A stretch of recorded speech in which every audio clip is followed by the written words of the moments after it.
नमस्कार दोस्तों, स्वागत है आपका पैसानोमिक्स चैनल के ऊपर। दोस्तों, आज की वीडियो में हम डिसेंडिंग ट्रायंगल चार्ट पैटर्न क्या होता है इसके बारे में डिटेल जानकारी देखने वाले हैं। ये पैटर्न किस तरीके से बनता है, इसमें टारगेट कितना लगाना है, एंट्री कहाँ पे करनी है, स्टॉप लॉस कहाँ पे लगाना है, ये सारी डिटेल जानकारी आज मैं इस वीडियो में आपको बताने वाला हूँ। तो वीडियो को एंड तक जरूर देखिए और अभी तक चैनल को सब्सक्राइब नहीं किया है तो जल्दी से चैनल को सब्सक्राइब कीजिए। तो दोस्तों, डिसेंडिंग ट्रायंगल चार्ट पैटर्न एक इस तरीके का चार्ट पैटर्न है जहां पे आपको डाउनवर्ड डायरेक्शन दिखाई देती है। यानी कि स्टॉक जो है वो ऑलरेडी लोअर हाइज बना रहा है और जो स्टॉक में लोज बन रहे हैं वो एक ही एरिया में बन रहे हैं। जैसे कि आप यहां पे देख रहे हैं, ये हाई बन गया, उसके नीचे एक हाई बन गया, उसके नीचे एक हाई बन गया, उसके नीचे एक हाई बन गया और एक नीचे हाई बन गया। यानी कि लोअर हाइज बन रहे हैं, लेकिन यहाँ पे जो लोज बन रहे हैं वो फ्लैट लाइन पे है, एक ही प्राइस एरिया में लो बनते हुए आपको दिखाई देते हैं। तो इसका अगर हम ट्रायंगल के शेप में ड्रॉ करें तो ये लोअर हाइज अगर हम जोड़े तो इस तरीके का ट्रायंगल हमें दिखाई देता है, जिसे हम डिसेंडिंग ट्रायंगल चार्ट पैटर्न बोलते हैं। अब बेसिकली ये जो चार्ट पैटर्न होता है वो कंटिन्यूएशन वाला पैटर्न होता है। यानी ये जो डाउन ट्रेंड चल रहा है इस डाउन ट्रेंड को कंटिन्यू करता है। मतलब जो लो है वो ब्रेक होगा और जो सपोर्ट यहाँ पे बना हुआ है प्राइस एरिया में वो ब्रेक करके प्राइस नीचे के तरफ शिफ्ट हो जाएगी। यानी कि बेरिश मूवमेंट जो है वो कंटिन्यू होगी, इसीलिए इसे कंटिन्यूएशन चार्ट पैटर्न भी बोला जाता है। अब ये हर बार नहीं होता, कभी कभी ये ऊपर की साइड पे ब्रेकआउट भी दे देता है, क्योंकि ये बीच में जो हम देख रहे हैं ये पूरा कंसोलिडेशन है। प्राइस जो है वो इस ट्रायंगल शेप में कंसोलिडेट कर रही है।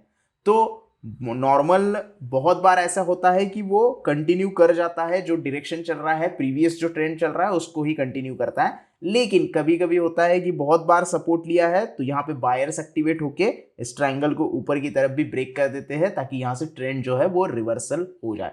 तो कभी कभी आप कह सकते हैं कि ये जो पैटर्न है वो बायलैटरल भी हो सकता है। अब सबसे इंपॉर्टेंट चीज है कि आपको ट्रेड किस तरीके से करना है। ज्यादातर मैं जो ट्रेड करता हूं वो 15 मिनट के कैंडल के ऊपर इसे देखता हूं, ताकि इंट्राडे में काफी अच्छा मूवमेंट मुझे यहाँ पे मिल सके। तो इंट्राडे के लिए मैं बहुत ज्यादा यहाँ पे कोशिश करता हूं कि ऐसे पैटर्न्स ढूंढे जाए और उसके लिए ट्रेड करना जरूरी है और आपको एनालाइज करना बहुत जरूरी है। अब आपको एंट्री कहाँ करनी है, जैसे मैंने बताया कि डाउन ट्रेंड जो है वो यहाँ पे कंसोलिडेशन के बाद कंटिन्यू होता है, तो आपको शॉर्ट पोजीशन यहाँ पे बनानी है, सेल साइड का शॉर्ट पोजीशन आपको लेनी है। ये जो सपोर्ट दिखाई दे रहे हैं, इस सपोर्ट को जो भी रेड कैंडल यहाँ पे ब्रेक करेगी उस कैंडल के लो को मार्क कर देना है और उस लो के बाद आपको एंट्री करनी है। मैं कंफर्मेशन एंट्री के बारे में बोल रहा हूं, यहाँ पे एक और एंट्री में मैं आपको बताऊंगा। सबसे पहले क्या, यहाँ पे अगर कोई रेड कैंडल बनती है वो भी हाई वॉल्यूम के साथ, वॉल्यूम बहुत जबरदस्त होना चाहिए, यहाँ पे जबरदस्त वॉल्यूम होना चाहिए। वॉल्यूम अगर हाई होता है प्रीवियस कैंडल से या प्रीवियस 2-3 कैंडल से तो ये ब्रेक डाउन माना जाएगा और यहां से आप लो ब्रेक करते ही एंट्री कर सकते हैं। 15 मिनट की अगर कैंडल देख रहे हो तो ये 15 मिनट की कैंडल होनी चाहिए, जिसका लो नेक्स्ट 15 मिनट पे ब्रेक होने पे आपको यहां पे एंट्री करनी है। शॉर्ट की पोजीशन की एंट्री आपको यहां पे करनी है। अब दूसरी एंट्री कहां से होती है, अगर ये कैंडल थोड़ी सी बड़ी बन गई तो आपको वेट करना है, फिर से प्राइस इस लेवल तक अगर आ जाएगा टच करने के लिए या फिर इस कैंडल के 50% तक आ जाएगा तो आप वहां पे एंट्री कर सकते हैं। इसे रीटेस्ट एंट्री बोला जाता है और उस जगह पे आप एंट्री कर सकते हो और वहां से आप जो है वो अच्छा खासा प्रॉफिट कमा सकते हैं। जैसे कि यहां पे दिखाया, प्राइस नीचे आ गई, फिर रीटेस्ट की, फिर यहां से नीचे आ गई, तो ये आपकी एंट्री पॉइंट हो गई और आपका स्टॉप लॉस जो होगा वो नियरेस्ट स्विंग हाई। अब ये नियरेस्ट स्विंग हाई क्या होगा, ये नियरेस्ट स्विंग हाई है क्योंकि ये लो बन गया, ये लो बन गया, तो ये नियरेस्ट स्विंग हाई, उसके ऊपर आपका स्टॉप लॉस होना चाहिए। और टारगेट जो है वो टारगेट आपको क्या रखना है, पहला हाई बना है और पहला लो बना है, ये जो डिस्टेंस बनता है इन दोनों के बीच का, ये डिस्टेंस आपको नीचे के साइड में टारगेट रखना है। अगर ये डिस्टेंस नहीं मेजर कर सकते, कंफ्यूजन हो रहा है, तो सिंपली एक बात ध्यान में रखिए, प्रीवियस सपोर्ट जो होगा ब्रेक करने के बाद तो वहां तक का पहला टारगेट आप रख सकते हो और आसानी से वहां पे प्रॉफिट बुक करके वेट कर सकते हो। 50% प्रॉफिट बुक कर लो, उसके बाद अगर ब्रेक करेगा तो और 50% प्रॉफिट बुक कर सकते हो। तो ये हो गया थ्योरेटिकल पार्ट, एंट्री कहाँ करनी है, स्टॉप लॉस कहाँ पे लगाना है, टारगेट कहाँ पे लगाना है, ये तीनों चीजें देख ली, लेकिन ये सिर्फ थ्योरी में देखा है। अब आते हैं लाइव चार्ट के ऊपर किस तरीके से ये सारा पैटर्न दिखाई देता है। चलिए देखते हैं लाइव चार्ट के ऊपर।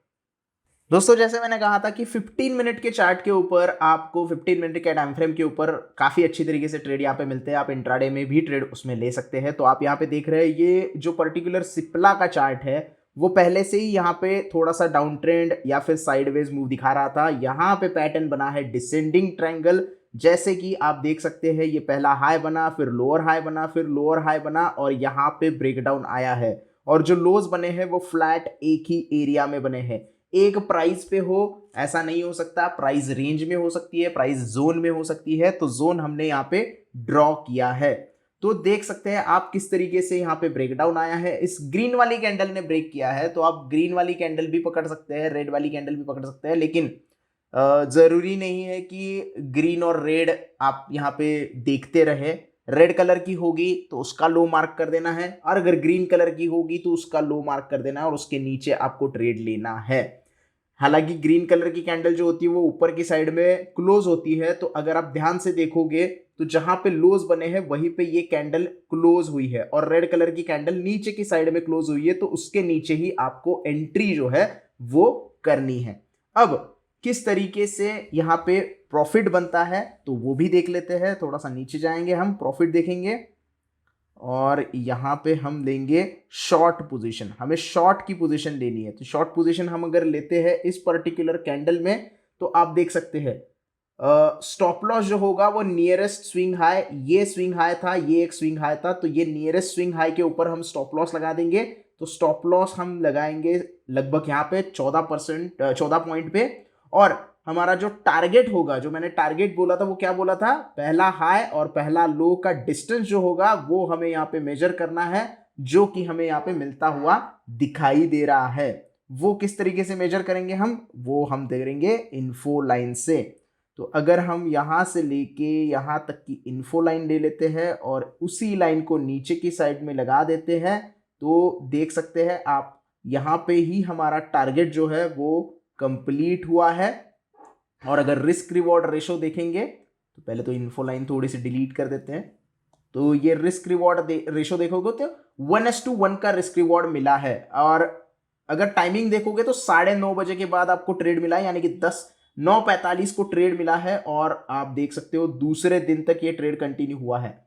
अगर आप इंट्राडे की बात करें तो यहाँ पर रिस्क रिवॉर्ड आपको मिलता है 1:1.4, यानी काफी अच्छा रिवॉर्ड है। 14 पॉइंट का स्टॉप लॉस और 21 पॉइंट का प्रॉफिट यहाँ पे आपको दिखाई देता है। इंट्राडे में आप लेवरेज यूज कर सकते हो, तो इंट्राडे में 21 पॉइंट का प्रॉफिट जो है वो काफी अच्छा माना जाता है। और उसके बाद भी ये जो पैटर्न ने अपना टारगेट जो है वो नीचे तक दिखाया है। और आप देख सकते हैं अगर आप होल्ड करते हो, ऑप्शंस पे ट्रेडिंग करते हो और पोजीशन होल्ड करते हो या फ्यूचर्स होल्ड करते हो, तो आपको 60 पॉइंट का सीधा सीधा प्रॉफिट देखने के लिए मिलता है 14 पॉइंट के स्टॉप लॉस के ऊपर, यानी कि 1:4 का रिस्क रिवॉर्ड इस पर्टिकुलर पैटर्न में आपको देखने के लिए मिलेगा। कोई इंडिकेटर यूज नहीं किया है, सिर्फ थोड़ा सा प्राइस एक्शन को समझा है और जहां पे सपोर्ट ब्रेक हुआ है वहां पे ट्रेड इनिशिएट करके इतना अच्छा प्रॉफिट हम कमा सकते हैं। एक और एग्जांपल देखेंगे ताकि और अच्छी तरीके से आपको समझ में आए।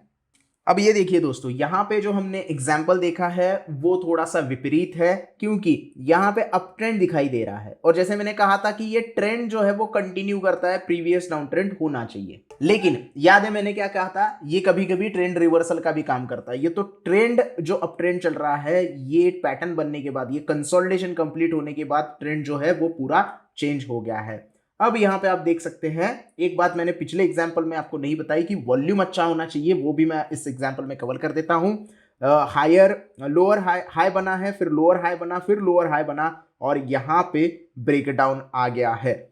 अब यहाँ पे लोज जो बने हैं वो एक ही एरिया में बने हैं, तो यहाँ पे आप देख सकते हैं डिसेंडिंग ट्रायंगल पैटर्न काफी अच्छी तरीके से बना है। और जो कैंडल ने यहाँ पे ब्रेक दिया है, यानी कि ब्रेक किया है कैंडल ने, तो ये वाली अगर हम कैंडल पकड़ते हैं तो इसका वॉल्यूम आप देख सकते हैं 22,000 के यहाँ पे आपको वॉल्यूम दिखाई देगा। ये मैंने एरो किया है, यहाँ पे आपको वॉल्यूम दिखाई देगा। तो यहाँ पे आप देख सकते हैं 2:45 की कैंडल है और उसके बाद उसी दिन 3:15 की कैंडल ने भी ब्रेक किया है और नेक्स्ट डे भी यहाँ पे ब्रेकडाउन आया है। तो ऑलरेडी यहाँ पे बिग वॉल्यूम्स दिखाई दे रहे थे, यानी कि एक दिन पहले ही आपको यहाँ पे ब्रेकडाउन पता चल गया था। तो नेक्स्ट डे आप डायरेक्टली यहाँ पे ट्रेड इनिशिएट कर सकते हैं 9:15 की कैंडल के बाद। तो अगर हम यहाँ पे एंट्री पकड़ते हैं तो एग्जैक्टली हमारा टारगेट कितना बनता है वो भी थोड़ा सा हम देख लेते हैं। तो इसके लिए हम चलेंगे यहाँ पे और शॉर्ट पोजीशन हम देखेंगे। शॉर्ट पोजीशन अगर हम पकड़ते हैं इस वाली कैंडल में तो आप देख सकते हैं हमारा स्टॉप लॉस जो होगा वो प्रीवियस स्विंग हाई के आसपास होगा। तो प्रीवियस स्विंग हाई यहाँ पे हम अगर पकड़ते हैं तो लगभग 24 पॉइंट का हमारा यहाँ पे स्टॉप लॉस है। और टारगेट अगर आप देखोगे तो ये डिस्टेंस से भी ज्यादा टारगेट हमें देकर गया है। तो नीचे की साइड में जाएंगे तो यहां तक का टारगेट मिला है, यानी कि 57 पॉइंट का टारगेट मिला है, 24 पॉइंट का स्टॉप लॉस, यानी कि 1:2.35 का रिस्क रिवॉर्ड हमें इस पर्टिकुलर एग्जाम्पल में दिखाई देता है। हालांकि वॉल्यूम पहले ही बढ़ गया था, तो जिस कैंडल ने प्रॉपर ब्रेक किया, प्रॉपर नीचे की साइड में क्लोज हो गई, उसमें भी वॉल्यूम था और उसके बाद वाले कैंडल ने भी वॉल्यूम हमें दिखाया है। और काफी अच्छा इंट्राडे हो या फिर थोड़ा पोजिशनल ट्रेड हो हमें यहाँ पे मिल सकता है। आप अलग अलग टाइम फ्रेम के ऊपर ये पैटर्न देख सकते हो और उसमें ट्रेड कर सकते हो, लेकिन आपको एनालिसिस प्रॉपर तरीके से करना होगा। वॉल्यूम काफी अच्छी तरीके से यहाँ पे आपको देखना होगा। बाकी इस वीडियो में इतना ही दोस्तों। आई होप आपको डिसेंडिंग ट्रायंगल चार्ट पैटर्न बहुत अच्छी तरीके से समझ में आ गया होगा। वीडियो अगर अच्छा लगा हो, पसंद आया हो तो प्लीज वीडियो को लाइक करना ना भूले, ज्यादा से ज्यादा लोगों तक ये वीडियो को पहुंचाएं और चैनल को सब्सक्राइब करना ना भूले। धन्यवाद।